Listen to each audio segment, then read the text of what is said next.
Bienvenue sur notre page Lecture paisible. Nous débutons cette semaine avec une nouvelle aventure capillaire avec notre roman Les coups de la vie, tome 7. Pour le coup, nous allons lire la première histoire qui s'intitule Mon premier vol Abidjan-Paris-Dubaï. Ce jour-là, le vol d'Air Emirates en partance pour Dubaï via Paris était plein à craquer. Je m'étais maintes fois posé la question de savoir ce que cela faisait de voyager en première classe. De mon siège, j'observais ces hommes et femmes nantis se prélasser dans ces grands sièges douillés. J'avais envie de tenter l'expérience. Cependant, je n'allais quand même pas dilapider mon fonds de commerce pour du confort, qui plus est éphémère. Cet argent durement acquis était pour moi une aubaine pour faire fructifier mon commerce. Dubaï était la destination rêvée des femmes et hommes d'affaires. Pour moi, c'était l'Eldorado pour approvisionner ma boutique de bijoux précieux et raffinés. J'étais à mon premier voyage sur cette destination. Ma sœur Leïla m'avait prêté 5 millions de francs CFA. J'avais également contracté un crédit bancaire de 8 millions pour ce business. J'avais donc intérêt à ce que mon investissement soit productif. De Dubaï, je devais me rendre en Inde pour acheter des mèches humaines destinées aux nombreuses femmes africaines rêvant d'un changement de leur personnalité. Pourquoi ne pas s'affirmer en tant qu'Africaine avec les cheveux crépus? Je les trouvais tellement ridicules à vouloir à tout prix s'offrir ces cheveux de pauvres gens désespérés à des prix incroyables. Dans quel but? Mais leur fantasme était à mon avantage car dès que je posais les pieds au marché de Belleville à Abidjan, elles se ruaient sur mes bagages pour se choisir les meilleures coupes. Au bout de 3 années dans ce négoce de renommée internationale, j'avais réussi à m'imposer. J'ai juste voulu acheter une haute corde. J'ai juste voulu ajouter une haute corde à mon arc en important aussi des bijoux de Dubaï. Mon rêve était par-dessus tout d'être autonome. Les prêts et les crédits bancaires sont quelquefois assez stressants et nous imposent un rythme de travail épuisant et une gestion rigoureuse. Dans l'habitacle de l'avion, je prenais plaisir à dévisager tous ceux qui entraient avec moi. Les Arabes étaient les plus nombreux. Bien évidemment, ils rentraient chez eux. Le siège que j'occupais n'était pas très éloigné de la business class. J'avais donc la possibilité de me projeter parmi ces privilégiés de la société. Avant que le rideau de la séparation ne fût défait, mon regard s'était fixé sur un couple, vraisemblablement des époux, dont je situerais l'âge entre la quarantaine et la cinquantaine. Ils avaient l'air abattus. La femme tentait tant bien que mal de consoler son époux. J'essayais de comprendre la scène. Puis le fameux rideau fut défait. Un peu déçu, j'ai jeté mon dévolu ailleurs. Pendant le trajet, je pensais à ce couple qui semblait si riche et si triste. Au fond, je me sentais aussi comme un privilégié de la société. D'où je viens, beaucoup n'ont pas eu la chance de sortir leur épingle du jeu. Je n'ai jamais été à l'école française. J'ai fait l'école coranique. Adolescent, j'ai toujours fait des petits métiers ici et là. J'aimais par-dessus tout le commerce. J'étais impressionnée chaque fois que j'arrivais à faire fructifier un billet de 1000 francs en gagnant 2000 francs. Cela me permettait de me projeter. J'imaginais alors qu'avec 1 million, j'aurais 2 millions et avec 10 millions, j'aurais 20 millions. Et dans le commerce, j'ai appris que pour aller de l'avant, la confiance et l'honnêteté ont une place de choix. Respecter ses engagements impose le respect. Et jusque-là, j'étais très rigoureux. Mon seul handicap était mon manque d'instruction. Du coup, j'étais limité dans un certain domaine, dans un certain sens. Par contre, le Coran n'avait aucun secret pour moi. Je parlais très bien l'arabe. Je me souviens qu'à l'époque, mon père me voyait comme son successeur à la chaire d'imam. Il a été fort dessus lorsque je me suis intéressée au commerce. Le voyage tirait à sa fin. Ces 6h30 de vol m'ont permis de faire le point de mon activité. Surtout, la distribution de mes nouveaux produits aux grossistes qui avaient passé des commandes. Je contemplais les images de ces bijoux sur l'écran de mon téléphone, même si je n'en voyais pas vraiment l'utilité. Je les vendais aux femmes et elles seules savaient ce que cela procurait comme sensation. Contrairement à l'idée répandue, l'avion ne me faisait pas peur, même dans les zones de turbulence. À l'annonce de l'atterrissage, lorsque l'hôtesse leva les rideaux, je cherchais le couple qui se disputait à l'embarquement. J'ai été parmi les premiers à me rapprocher de la descente de l'avion car je n'avais pas grand-chose à emporter. Je m'arrêtai un moment au niveau du couple. Il parlait l'arabe. J'entendis l'épouse se plaindre. Ahmad, s'il te plaît, maîtrise-toi. Je souffre autant que toi et ce n'est pas dans l'avion que nous allons déballer nos problèmes conjugaux. L'endroit n'est pas indiqué. J'en ai marre de cette vie que je t'impose. Je ne t'en voudrais pas si tu décidais de me quitter. Dès notre arrivée, je demanderai le divorce, réagit Ahmad. Arrête s'il te plaît, tenta encore sa compagne. Tu ferais mieux de te trouver un autre homme. Je ne veux plus te perdre le temps. Après 9 ans, je me sens cruelle de vouloir à tout prix te garder. La dame essayait de faire taire l'homme en vain. Il fallait que tu te trouves un autre mari. Oui, il faut que tu te trouves un autre mari.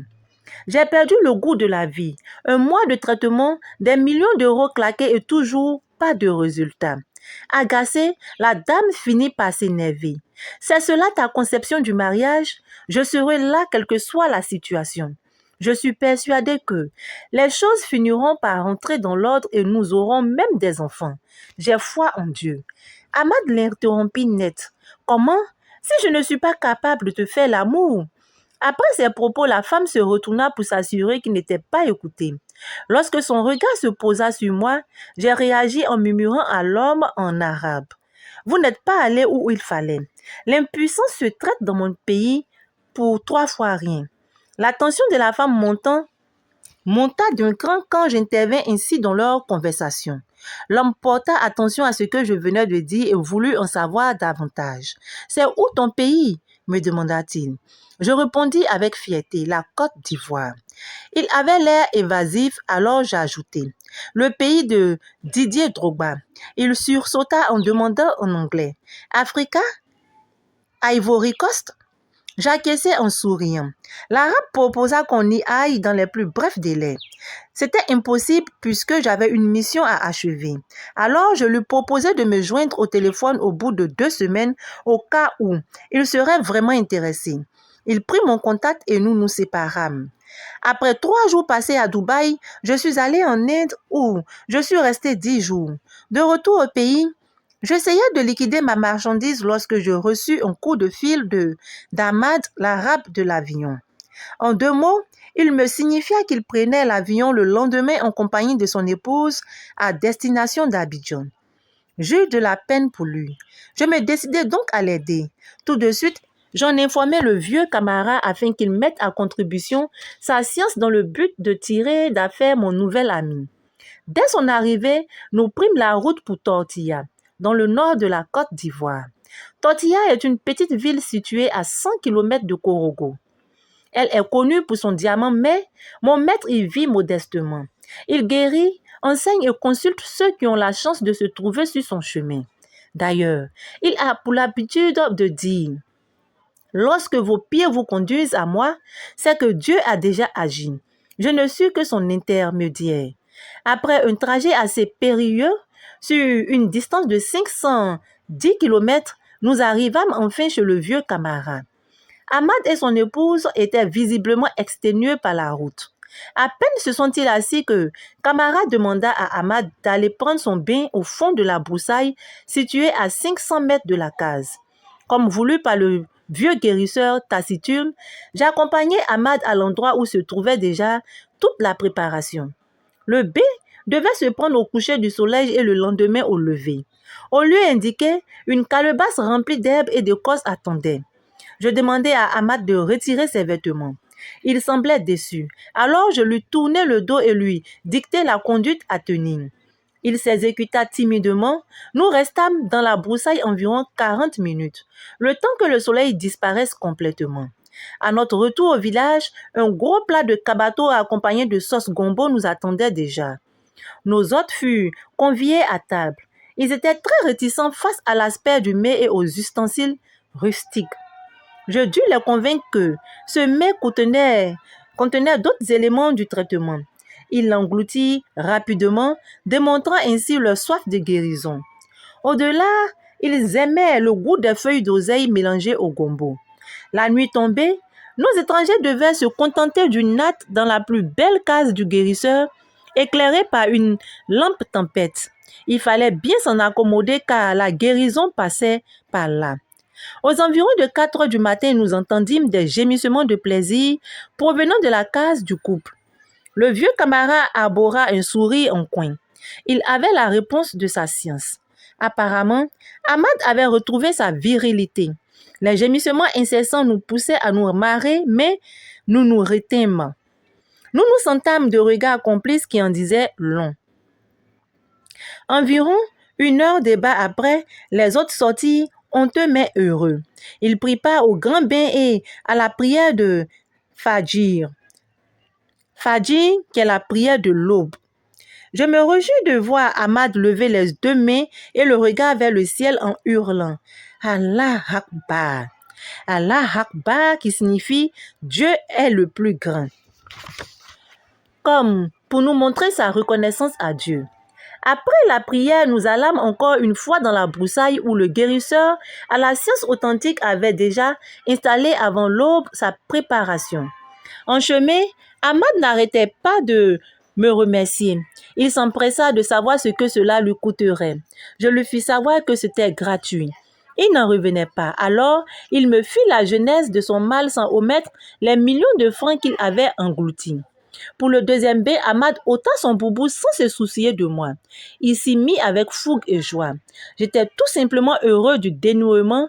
Quand il finit, il se sécha, puis nous retournâmes au logis. Le vieux guérisseur voulut savoir tout ce que Ahmad avait ressenti cette nuit. Il n'hésita pas à tout lui révéler. Il était très satisfait du traitement. Il était même impatient de passer à l'étape suivante. Mais le vieux camarade lui apprit qu'il était totalement guéri. Il pouvait repartir en toute tranquillité dans son pays. Ahmad se mit à pleurer de joie. Pour le coût du traitement, il eut la confirmation de camarades qui n'avaient rien à payer. Ahmad sortit tout de même 3 millions de francs CFA de sa mallette, les déposa sur le tapis de prière du vieux camarade avant de tourner les talons. Ce fut le début d'une nouvelle vie pour moi. Ahmad m'invita dans son pays 2 mois après. J'y allais avec ma jeune épouse. Ahmad était un richissime homme d'affaires charismatique. J'étais impressionnée. Il était propriétaire d'une chaîne d'hôtels. Il était actionnaire dans une entreprise de vente de véhicules de luxe et possédait comme par hasard une bijouterie de luxe. Mon épouse et moi étions restés 15 jours à nous faire bichonner. À elle, il offrit des bijoux d'une valeur de 5 millions de francs CFA. À moi, il promit de payer toutes mes dettes. Il me proposa de coopérer avec lui dans le commerce de bijoux de luxe. Nous rêvâmes de Dubaï, les mains chargées de cadeaux. 9 mois plus tard, Sarah, l'épouse d'Ahmad, donna naissance à leur premier fils. L'enfant porta mon nom Bamori, selon le vœu d'Ahmad. Chaque année, le vieux camarade et moi avons droit à un véhicule 4x4 flambant neuf. Cela dure depuis 12 ans. Ahmad a eu au total 3 enfants et l'un d'eux porte le nom de Camara, son bienfaiteur. Aujourd'hui, grâce à lui, j'ai plusieurs magasins d'articles divers et des biens immobiliers. J'ai finalement atteint mes objectifs par le travail, mais surtout par altruisme. J'ai aidé mon prochain sans viser un intérêt particulier. Je l'ai fait simplement par humanisme et cela a payé. Ainsi s'achève notre première histoire. Je crois que de temps en temps, il est bien pour nous d'entendre ces genres d'histoires, car l'altruisme a vraiment perdu son attrait pour les jeunes de notre génération. Ils ne font rien pour rien. Tout ce qu'ils font, ils veulent attendre des choses en retour. Même ceux qui se réclament des religieux, des chrétiens, des musulmans, peu importe, tout le monde maintenant ne fait rien pour rien. Alors que dans la vie, deux fois faire quelque chose par altruisme peut t'ouvrir des portes, peut t'apporter beaucoup sans que tu ne le saches. Donc du coup, je pense que cette histoire est bienvenue. Cette histoire est bien pour enseigner aux uns et aux autres que l'altruisme est encore important et qu'il faut faire des choses sans arrière-pensée, sans attendre quelque chose en retour. Fais-le de bon cœur, de tout cœur, sans rien attendre en retour et tu verras que ta récompense sera vraiment grande, même si ce n'est pas de l'argent. Forcément, dans l'avenir, tu trouveras quelqu'un qui te rendra ce bien que tu as fait. Sur ce, je vous dis bye.